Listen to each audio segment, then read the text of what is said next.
Hello there. How you doing? Absolutely fantastic. How are you doing today? I am well and really excited to be here. I'm excited to talk with you too because my entire life I always wanted to have an Ivan, and to have stories like this, you give us Ivan in our hearts. Oh, that's very kind. To do this, though, I mean, you've got to be able to understand the mindset, because there are so many times in reading the book that it's like, oh my God, I didn't know that gorillas have the same emotional things that we go through. We just know them as what we assume we know. Very true. But you know what's interesting? I have found I've written a lot of animal characters. I've written trees for that matter. And it's always there's always a degree of anthropomorphism. You're leaping into the head of a different species, and no matter how much research you do, there's a big chasm there. And I do my best to try to integrate facts where I can, but of course I'm fictionalizing too, and it's a delicate balancing act, I think. Oh, I got to tell you what, when you spoke about writing about trees, I live in a forest. We're the ones that planted these 1,700 trees. And I mean, I would love to walk through this forest with you and show you all the different ones that have the personality, are willing to care. And I think that's what I find in your stories. I mean, even look at the character names, Ivan, Ruby, Bob. I mean, it's like, oh my God, you're so down to earth. My own dog's name was Stan. Bob was based on Stan, and so that tells you where the names come from. Don't you think that Ivan represents so many fathers today with the love and even admitting that it's a little bit difficult, but there's still that family togetherness there? Yeah, I'm glad you picked up on that. I think when I went to write this, I thought it was going to be just nothing but, rambunctious fun because it's toddler gorillas. How can you go wrong? But it turned out that the very complications that we all struggle with as human parents were conflicts that Ivan had to deal with as well. For example, do you tell your kids they may never, ever see real freedom? And, our human version of that is maybe how do we deal with climate change, for example? How much do we tell our kids?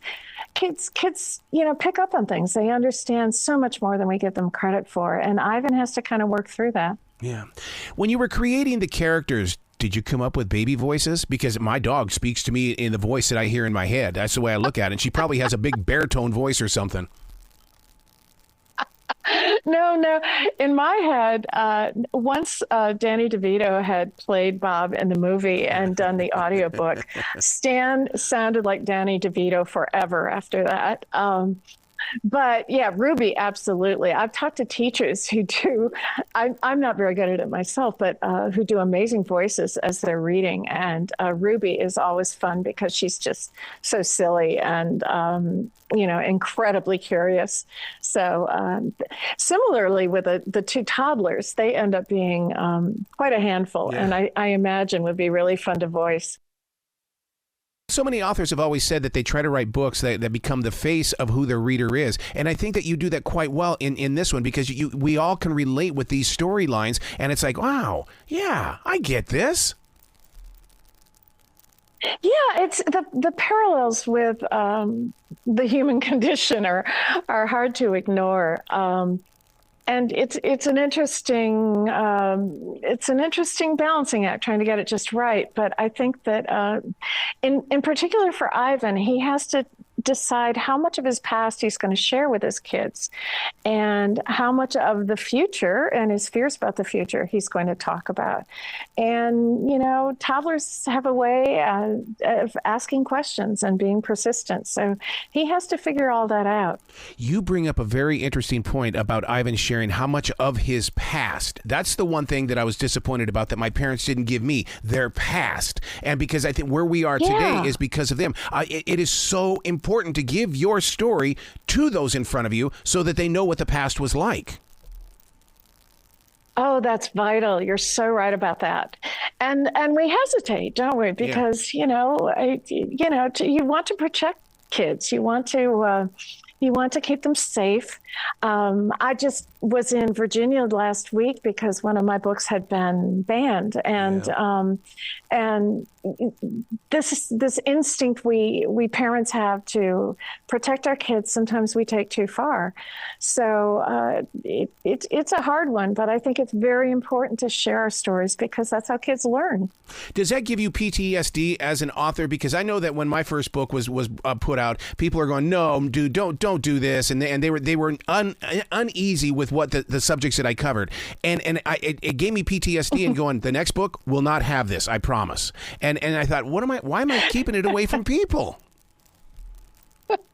That's so funny because it's true. And those voices in your head, the multiple editorial voices telling you what to do and not do, it's hard to keep them at bay. I always tell kids to embrace their weird and write from their hearts. And, because I'm sure you found this to be true. Most of the illustrators and writers I know are quirky as can be, eccentric, weird. And I mean that in the best, most affectionate way possible. And they look at the world differently. And because they look at the world differently, they're able to write interesting stories. So I think it's so important for kids to know that because there's so much pressure to be just like everybody else. So how much pressure were you on when it comes to the illustrators? Because I've always had that challenge of, okay, do I tell them the story verbally and then they can draw the pictures, or do they have to have the story and then they get their own interpretation? My illustrators are very, very patient human beings because I tend to procrastinate. But at the end of the day, I defer entirely to them. I can't draw a straight line myself, so that's part of it. But mostly, I just think it's such a magical experience when they take a handful of words and turn it into these absolutely gorgeous illustrations. In the case of Ivan, it's Patricia Castelao, who's done all 4 books, lives in Portugal. I have never met her. And yet, every time I see a sketch, I'm just blown away. Wow. We'll go about you and to give you lots of love, especially those that are just discovering you. They need all 4 of those books. Oh, that's very kind.